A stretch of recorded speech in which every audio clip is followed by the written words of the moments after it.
Halo, assalamualaikum warahmatullahi wabarakatuh. Teman-teman, bertemu kembali bersama kami di channel Tugas Kantor Tutorial. Baik teman-teman, tugas kantor kali ini ingin membagikan sebuah tutorial tentang bagaimana sih caranya kita mengaktifkan makro di Microsoft Excel. Artinya kita akan menggunakan Visual Basic ya teman-teman. Dan di sini saya sudah mengaktifkan makronya, dan bagi teman-teman yang belum mengaktifkan, nanti kita bareng-bareng bersama kita aktifkan kembali. Oke teman-teman, sebelum ke caranya, silakan bagi teman-teman yang baru bergabung, bantu channel kami dengan cara klik tombol subscribe dan selalu aktifkan lonceng notifikasi agar ketika kami update video terbaru, teman-teman tidak ketinggalan. Oke, langsung saja teman-teman ya, tanpa banyak berbasa-basi. Di sini kita akan menggunakan Visual Basic. Nah, artinya adalah kita harus memunculkan terlebih dahulu menu developer di sini, teman-teman. Nah, nanti kita akan masuk ke Visual Basic jika menu developer teman-teman sudah diaktifkan. Nah, seperti apa sih cara aktifkan menu developer ini? Oke, kita akan menghilangkan terlebih dahulu menu developernya ya, teman-teman. Nanti kita akan munculkan bersama-sama. Nah, oke, ini sudah hilang ya. Nah, caranya adalah silahkan teman-teman pada menu file di sini klik, kemudian pada bagian option dipilih pada bagian option.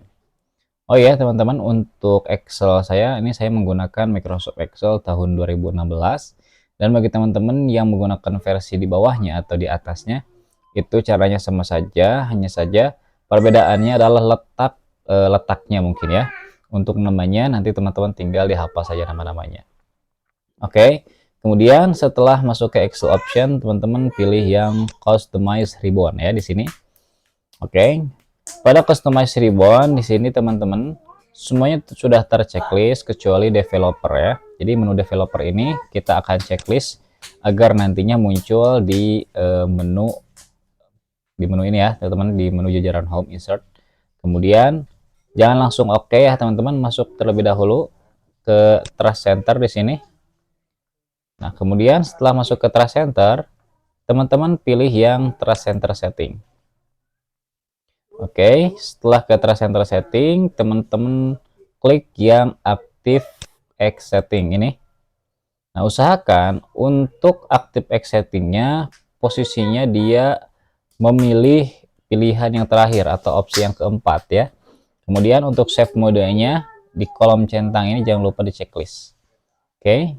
Kemudian setelah di checklist dan ininya memilih memilih opsi nomor 4, teman-teman pilih yang macro setting. Nah, pada macro setting juga sama, kita pilih yang nomor 4 atau enable all macros. Kemudian developer macro settingnya kita centang ya pada kolom centang ini. Kemudian klik OK. Oke. Setelah diklik OK, klik OK lagi. Nah, maka akan muncul menu developer di atasnya. Dan sudah aktif ya, kita bisa gunakan untuk Virtual Basic-nya. Oke, kemudian kita akan mendesain di Virtual Basic-nya, teman-teman. Di sini. Nah, kita akan memasuki Microsoft Visual Basic-nya untuk aplikasi ya, biasanya dibuatnya. Nah, kemudian teman-teman kita masuk ke sini, ke Insert User From. Kemudian teman-teman pilih yang segitiga terbalik ini atau segitiga ke bawah. Pilih yang modul. Nah, maka dia akan muncul seperti ini. Kita tinggal perbesar saja sesuai dengan keinginan kita, seperti ini mungkin. Nah, kemudian masuk kembali ke Insert Modul, pilih yang segitiga ke bawah. Kemudian pilih yang User Form. Oke, kita tarik juga di sini, kita perbesar.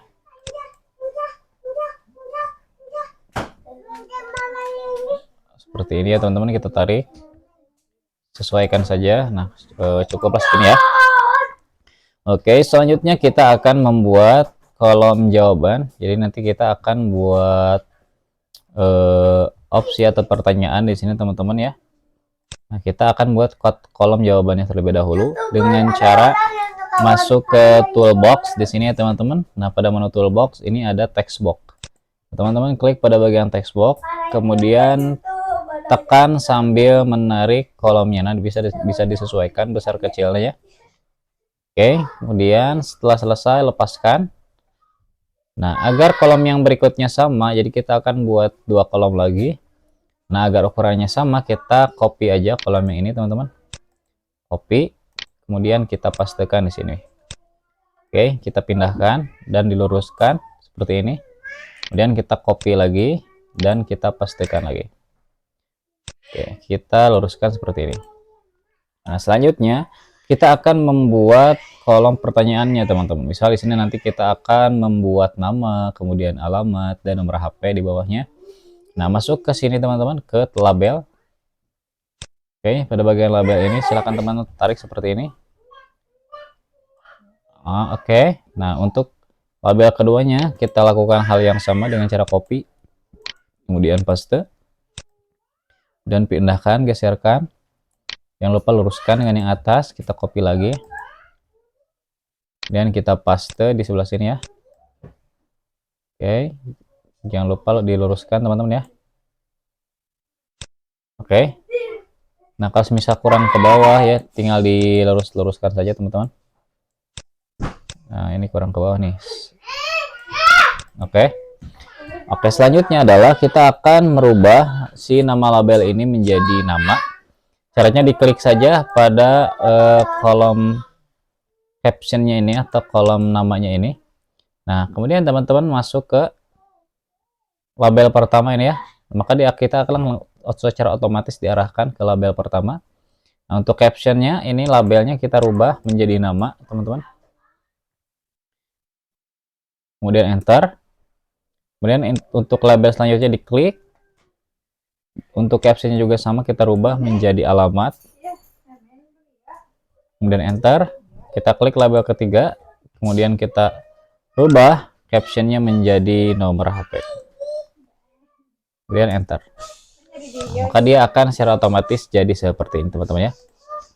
Nah, untuk selanjutnya kita akan save. Nah, kalau muncul kayak gini tinggal di X. Nah, kalau kita ingin men-save, teman-teman, kita belum bisa di-save di sini ya. Jadi kita harus minimize terlebih dahulu untuk kolom Visual Basic-nya. Kemudian kita masuk ke menu file. Kemudian kita save as, browse. Jadi kita akan memilih tempatnya kira-kira di mana ya. Kita misalkan membuka di videos, teman-teman ya, contohnya. Kemudian kita rubah namanya menjadi aktivasi makro VBA. Oke. Setelah namanya berhasil ditulis, kemudian teman-teman pilih save di sini. Sorry teman-teman, jangan lo klik save ya. Untuk save as tipenya kita rubah dulu menjadi Excel makro, karena tadi kita sudah mengaktifkan makronya. Jadi teman-teman pilih yang nomor 2 ini, baris kedua, Excel makro enable workbook. Kita klik, kemudian kita pilih save. Nah, kemudian kita buka filenya. Nah, ini sudah muncul ya teman-teman filenya di sini, di file video. Nah, ini dia perbedaan dengan Excel yang lain, dengan file Excel yang lain adalah ketika kita meng-save file yang dia itu tadi kita sudah membuat VBA di dalamnya, dia akan muncul tanda seru di sini, teman-teman. Yang artinya adalah aktivasi Visual Basic-nya aktif. Oke, terus juga nama filenya dia itu kalau nggak salah XLSM, teman-teman tuh. XLSM ya di sini ya. Jadi berbeda dengan file Excel lainnya. Kemudian kita buka aja. Kita akan coba menjalankan Visual Basic yang telah tadi kita buat ya. Oke, ini sudah kita buka. Kemudian kita masuk ke Visual Basic-nya. Oh, kita X dulu ya, teman-teman. Kita buka kembali. Nah, dia akan membuka file yang baru. Nah, kita masuk ke developer dan kita masuk ke Visual Basic.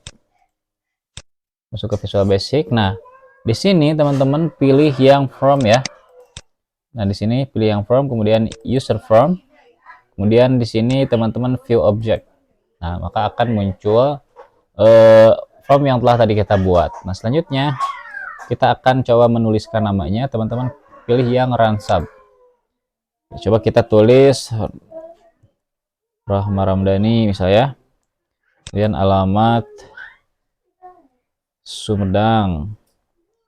Nomor HP 08656321. dan lain sebagainya. Oke, mungkin teman-teman sekian terlebih dahulu untuk bagaimana cara kita mengaktifkan makro di Microsoft Excel dengan kita menggunakan Visual Basic ya. Kemudian, nah bagi teman-teman yang mungkin ingin lebih dalam tentang Visual Basic, ini ya mungkin agak sedikit rumit ya bagi pemula, tapi nanti kita akan buat jika teman-teman ingin. Silahkan di komen aja di kolom komentar teman-teman untuk dibuatkan video apa selanjutnya. Sekian teman-teman, kami pamit, semoga bermanfaat, sehat selalu. Wassalamualaikum warahmatullahi wabarakatuh.